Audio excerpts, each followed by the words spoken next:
नाजरीन, पावर की दुनिया हैरत और राजों से भरी हुई है, जहां आग और पानी, गर्मी और सर्दी एक दूसरे के मुखालिफ नहीं बल्कि एक ही सिस्टम का हिस्सा हैं।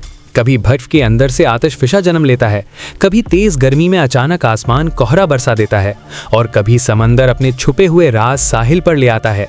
ये मंजर इंसान को एक साथ हैरान भी करते हैं और उसकी बेबसी का एहसास भी दिलाते हैं। आज की इस वीडियो में हम आपको दुनिया के चंद ऐसे कुदरती अजायबात दिखाएंगे जो देखने में नाकाबिल यकीन लगते हैं लेकिन हकीकत में मौजूद हैं, और जो ये साबित करते हैं कि पावर के असर कभी खत्म नहीं होते। सबसे पहले बात करते हैं एक ऐसे मंजर की जो पानी और आग के तस्वुर को मिला देता है, लेकिन एक बिल्कुल मुख्तलिफ अंदाज में। आपने आतिशफिशा या वोल्केनो के बारे में ज़रूर सुना होगा जिससे आग और लावा निकलता है, लेकिन न्यूयॉर्क की स्टेट में एक ऐसा मकाम भी है जहां आइस वोल्केनो यानी बर्फ का आतिशफिशा बनता है।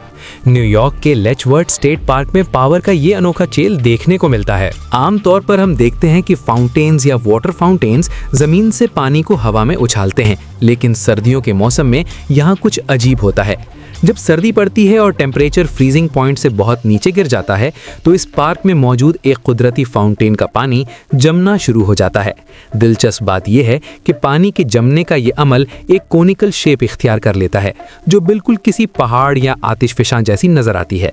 इस जमी हुई बर्फ के बीच पानी का प्रेशर बरकरार भी रहता है और फाउंटेन की शक्ल में ऊपर की तरफ निकलता रहता है। ये मंजर ऐसा लगता है जैसे बर्फ के पहाड़ के अंदर से लावा उबल रहा हो, लेकिन यहाँ लावे की जगह ठंडा पानी होता है। बाज़ औक़ात ये पानी ज़मीन के अंदर से गर्म होकर भी निकलता है, जिसकी वजह से ये शदीद ठंड में भी नहीं जमता। ये बर्फ़ानी साख्त, जिसे लोग आइस वोल्केनो कहते हैं, उम्मूमन 25 से 50 फीट तक बुलंद होती है, लेकिन साल 2015 में ये 50 फीट से भी ऊंची जम गई थी और कुछ रिपोर्ट्स के मुताबिक 55 फीट तक पहुँच गई थी। ये जगह अब टूरिस्ट के लिए एक बहुत बड़ी कशिश का मकाम बन चुकी है। इंटरनेट और सोशल मीडिया के ज़रिए जब लोगों को इस जगह का इल्म हुआ तो वहाँ जाने वालों का तांता बन गया। लोग दूर दूर से इस कुदरती करिश्मे को देखने आते हैं और इस बर्फानी आतिशफिशा के साथ पिक्चर्स बनाकर अपनी यादें महफूज करते हैं।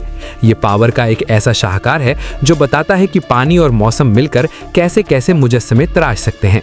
और यहाँ लेचवर्थ स्टेट पार्क में ये फाउंटेन असल में 19th सेंचुरी का ग्रेविटी फेड फाउंटेन है जो ग्लेन आयरिस इन के सामने है और हर साल विंटर में ये स्पेक्टेकल क्रिएट करता है। दोस्तों, पावर जहां भी अपनी खूबसूरती से हमें हैरान करती है, वहीं कभी कभी उसका गज़बनाक रूप भी सामने आता है जो इंसान को उसकी कमज़ोरी का एहसास दिलाता है। ऐसा ही कुछ रशिया के शहर नोवोसिबिर्स्क में 12 जुलाई 2014 को हुआ। गर्मियों का मौसम था और लोग छुट्टी का दिन मनाने के लिए साहिल समंदर पर मौजूद थे। टेम्परेचर करीबन 40 डिग्री सेंटीग्रेड था, जो काफ़ी शदीद गर्मी मानी जाती है। एक्चुअली रिपोर्ट्स के मुताबिक ये 41 डिग्री सेल्सियस तक था, जो फ़ारेनहाइट में 105 डिग्रीज बनता है। लोग पानी में नहा रहे थे कि अचानक मौसम ने एक खौफनाक पलटा खाया। देखते ही देखते फ़ज़ा का रंग बदल गया और शदीद ठंडी हवाएं चलने लगीं। ये तब्दीली इतनी अचानक थी कि किसी को संभलने का मौका ही नहीं मिला। टेम्परेचर 40 से गिरकर अचानक 20 डिग्रीज तक पहुँच गया, जो फ़ारेनहाइट में 71 डिग्रीज था। और फिर जो हुआ वो किसी भी हॉलीवुड की तबाही फिल्म के मंजर से कम नहीं था। आसमान से अचानक ओलों की बारिश हो गई। ये आम ओले नहीं थे, बल्कि उनका साइज इतना बड़ा था कि ये किसी भी इंसान को शदीद जख्मी कर सकते थे। हेलस्टोन्स गोल्फ बॉल के साइज के थे और कुछ टेनिस बॉल जितने भी रिपोर्ट हुए। साहिल पर मौजूद लोग जो कुछ देर पहले गर्मी से लुत्फानंदोज हो रहे थे, अब अपनी जान बचाने के लिए इधर उधर भाग रहे थे। ये मंजर इतना खौफनाक था कि दरख्त जड़ों से उखड़ने लगे और घरों की छतें हवा में उड़ने लगी। साहिल पर मौजूद लोगों के पास छुपने की कोई जगह नहीं थी। ये बीच असल में ओब रिवर के किनारे था, जो साइबेरिया के वेस्टर्न हिस्से में है।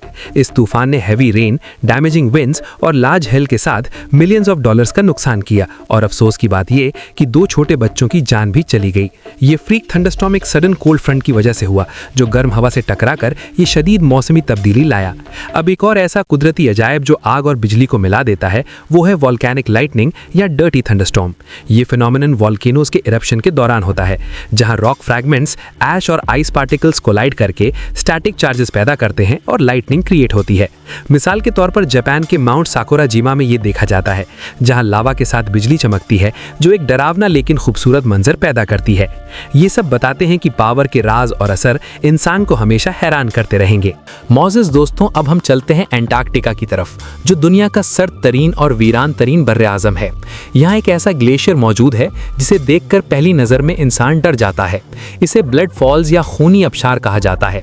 मशरकी एंटार्क्टिका की टेलर वैली में सफ़ेद बर्फ के दरमियान से सुर्ख रंग का मादा बहता हुआ दिखाई देता है, जो बिल्कुल ताज़ा खून की तरह लगता है। कई सालों तक साइंटिस्ट्स और एक्सपर्ट्स भी इस बात पर हैरान थे कि आखिर इस बर्फानी इलाके में ये खून जैसा मादा कहाँ से आ रहा है। पहले ये ख्याल किया गया कि शायद कोई ऐसी एल्गी मौजूद है जो पानी का रंग सुर्ख कर रही है, लेकिन रिसर्च करने पर एक और ही हकीकत सामने आई। असल में लाखों साल पहले इस ग्लेशियर के नीचे एक खारे पानी की झील दब गई थी, जो अब सब ग्लेशियर लेक के नाम से जानी जाती है। इस झील के पानी में नमकियात की मिकदार बहुत ज़्यादा है, जो समंदरी पानी से 3 से 5 गुना ज़्यादा सॉल्टी है, इसलिए ये -10 डिग्री सेल्सियस तक भी नहीं जमता। साथ ही इसमें आयरन यानी लोहे के ज़र्रात भी कसरत से मौजूद हैं, जो एंशिएंट मरीन सेडिमेंट्स से आए हैं। क्योंकि ये पानी ग्लेशियर के नीचे दबा हुआ था, इसलिए ये जम नहीं सका। अब जब ये पानी ग्लेशियर में पड़ने वाली दरारों से बाहर निकलता है और हवा में मौजूद ऑक्सीजन के साथ कांटेक्ट में आता है, तो इसमें मौजूद लोहा जंग आलूद हो जाता है, यानी ऑक्सीडाइजेस होकर फेरिक ऑक्साइड बनता है, जो सुर्ख रंग देता है। बिल्कुल वैसे ही जैसे लोहे की किसी चीज को अगर हवा में खुला छोड़ दें तो वो सुर्ख हो जाती है।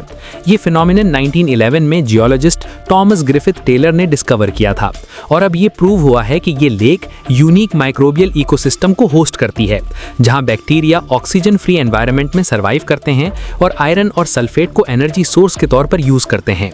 ये एक्सट्रीमोफाइल्स हमें बताते हैं कि जिंदगी किस तरह के हार्श कंडीशंस में भी पनप सकती है, जैसे मार्स जैसे प्लैनेट्स पर। ये ब्लड फॉल्स पावर का एक ऐसा राज है जो साइंस को अभी भी चैलेंज कर रहा है, और रिसर्चर्स अब इस लेक को ड्रिल करके सैंपल ले रहे हैं बिना कंटेमिनेट किए।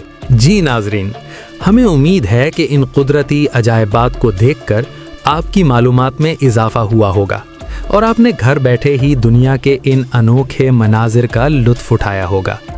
आपको इनमें से कौन सा वाक़या सबसे ज़्यादा हैरत अंगेज़ या शायद थोड़ा डर वाला लगा? अपनी राय हमें कमेंट्स में ज़रूर बताएं। इंशाअल्लाह अगले वीडियो में फिर मुलाकात होगी। तब तक अपना ख्याल रखिए। अल्लाह हाफिज़।